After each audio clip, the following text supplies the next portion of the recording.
Welcome to CEO Insights. I'm Marilyn de Guzman with INN. I'm speaking with Neil Marston, CEO and Managing Director of Australia-based exploration company, Flynn Gold. Hi, Neil. Hi, Marilyn. Good to be with you today. Yes, good to meet you.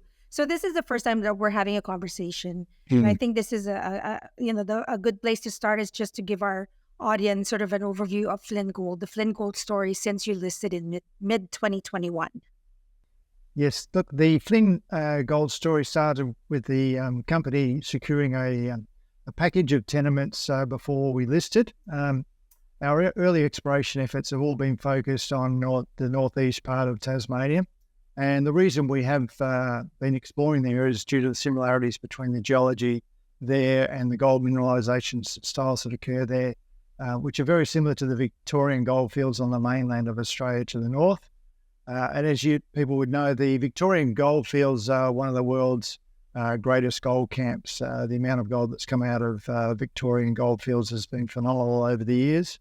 And even today, there have been some recent high-grade gold discoveries made in Victoria, which really has reignited exploration in Victoria, and we've been a first mover to secure ground in Tasmania on the thesis that there's lots of high-grade gold still to be found in northeast Tasmania.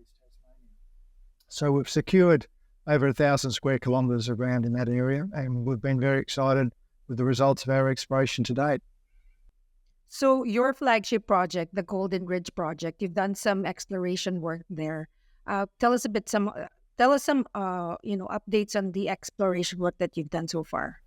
Look, we're really excited about the Golden Ridge project because we think it's a very significant gold system. And the reason I say that is we consider Golden Ridge to be an intrusive-related gold system. And elsewhere around the world where you've got these intrusive-related gold systems, they host multi-million-ounce gold deposits. So that's the reason we think we're onto something here, and we're very excited about the potential for Golden Ridge. And what we've got at Golden Ridge geologically is a granite dome, which is pushed up against the overlying and surrounding sediments. And there's about an 8-kilometre contact zone where there's historical gold workings from the late 1800s, which haven't really been explored in any significant way since those old timers were there. So since we listed the company, we've gone and drilled at diamond drilling at two main prospects, Brilliant and Trafalgar, which are 2.5 kilometres apart. And then we've done some scout drilling at some other locations as well. And the drilling at Brilliant, that confirmed where we've got a high-grade, narrow vein gold mineralisation system there over a strike length of about 300 metres, which is open in all directions. And then in May, when we went to Trafalgar and did that drilling there, as I said, 2.5 kilometres to the east, that was the first drilling to test right on the contact zone of the granite and the sediments. So we're actually testing that interface between the two. And we've recorded some exceptionally high-grade results. We've got multiple quartz vein intersections of over 100 grams per tonne gold. And really, at this stage, we've drilled about 14 holes there. We've got gold mineralisation over a strike length of about 400 metres, and it's open in all directions and down dip as well. So between those two projects, we've had some really good results. And then the scout drilling we've done, which has tested some of the areas outside of Brilliant and in between Brilliant and Trafalgar, we've also hit some gold mineralisation with some shallow holes. So overall, we think it's a very encouraging result to date, and we're looking forward to going back and doing some more work there very soon. And in the beginning of January, you've also released some announcement about drilling results from the Warrentinna and Firetower projects. Could you provide some highlights of those results? Yeah, look, both those projects were acquired by Flynn Gold last year from a company called Greatland Gold. Warrentinna is about 40 kilometres from Golden Ridge and consists of gold mineralisation and old workings over a 6-kilometre strike length, so not dissimilar to Golden Ridge. There's been significant shallow gold mineralisation intersected in the past by Greatland, and we did 2 holes last year. Those holes intersected multiple lode-style auriferous quartz veins hosted in turbidite sediments, which significantly are very similar to the Victorian goldfields. So the best intersection was 7.2 metres at over 2.5 grams per tonne from just 69 metres in that shallow drilling. So that confirms for us the potential of that project. And we'll be looking to do more work there and establishing mineral resources as soon as we can. And at Firetower, that's further to the west in the northwestern part of Tasmania, and it lies within the prolifically mineralised Mount Reid volcanics, which hosts several world-class deposits. Again, previous exploration work has been pretty limited, but they have identified mineralisation over about a 6-kilometre zone. At the main Firetower prospect, it's got significant polymetallic mineralisation intercepts from historical drilling. We're talking about gold plus cobalt plus tungsten and copper. And it hadn't been really well understood. We went and looked at the data when we acquired it last year. We did some modelling and it identified an opportunity to go and test for down depth extension of what we had noticed as a high-grade polymetallic zone.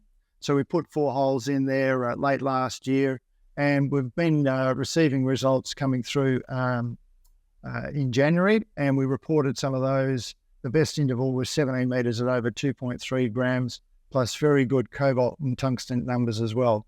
So we've achieved what we wanted to do in confirming the extensions at depth of that mineralisation. We're still only drilling down 100 metres or so, so it's very open at depth, and that's a great opportunity for us, as well as long strike.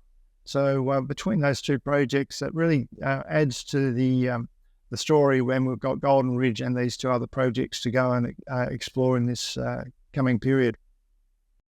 Now, for our audience who are looking at your projects, there's an interesting angle there in your location. You're in Tasmania, and when we're talking about mining in Australia, Tasmania doesn't normally come to mind. So could you talk a bit more about this jurisdiction, how it is operating there, and why Tasmania?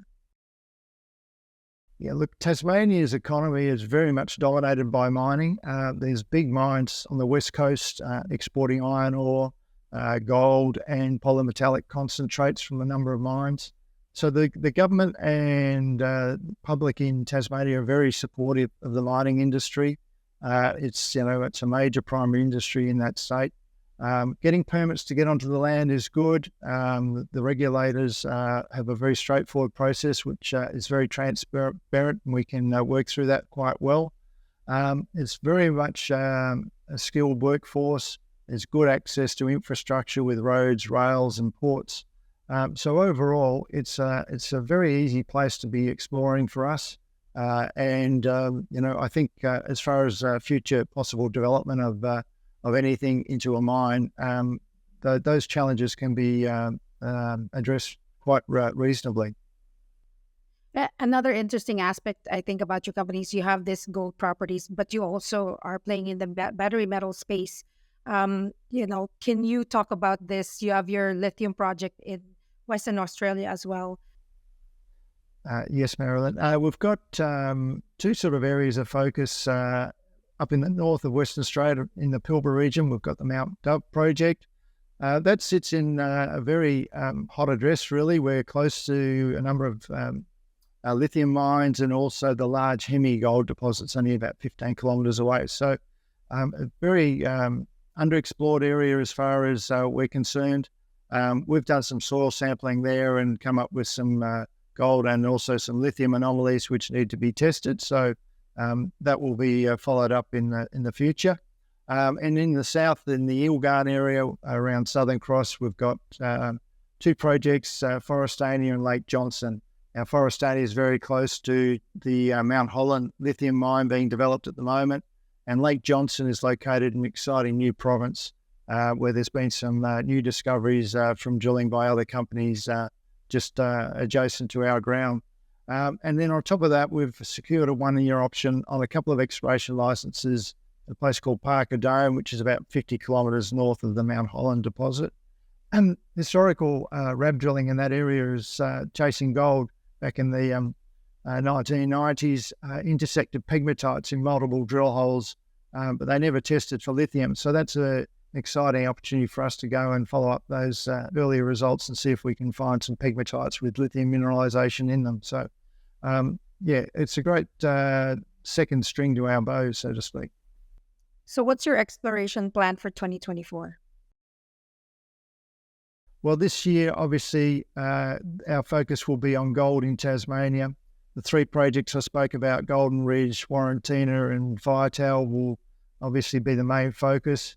And with the lithium side, obviously the lithium market has come off quite a bit. So our activities there will really follow on from what we're doing right now. We've just completed soil sampling programs on the Parker Dome and at Lake Johnson. So we're waiting for results from that. And once we get those results in, we'll really have a look at those results and determine what we do next. And as I said, Mountain Dove's got some targets we do need to test in the future as we go forward. But certainly for the company at the moment, gold seems to be the best place to be in. So that's what we'll focus on. Well, thanks so much for your time, Neil. Thanks for update on your company and your projects. No worries, Marilyn. Thank you for your time today. Yes. And thanks everyone for watching. Join us again next time for another engaging conversation on CEO Insights. If you like this video, make sure you subscribe to our channel and turn on notifications so you don't miss future updates and interviews. See you next time.